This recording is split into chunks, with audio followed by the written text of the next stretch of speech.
Homiladorlikda vitamin D yetishmovchiligi nima oqibatlarga olib keladi? Buni yaxshilab eshitib oling. Homiladorlikda vitamin D faqat suyak sistemasi uchun emas, nerv sistemasi uchun ham katta ahamiyatga ega. Agar bolajonim aqlli bo'lib tug'ilsin desangiz, qoningizda vitamin D ni normada ushlab turishga harakat qiling.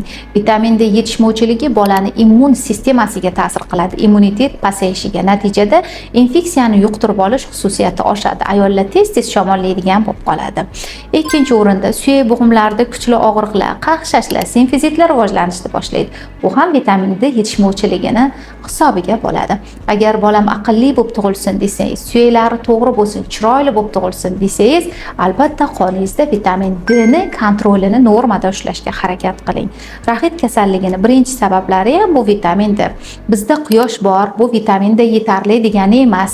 Vitamin D ni nazoratida eng muhim narsa birinchi o'rinda analiz topshiramiz va analizga qarab turib qabul qilishimiz kerak bo'ladi. Vitamin D yetishmovchiligi faqat homila uchun emas, o'zingizni sog'lig'ingiz uchun ham muhim ahamiyatga ega. Go'zallikda ushlab qoling desangiz, vitamin D ni normada ushlang.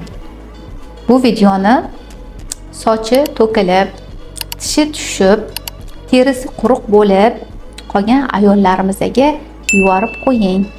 Menga obuna bo'lishni unutmang.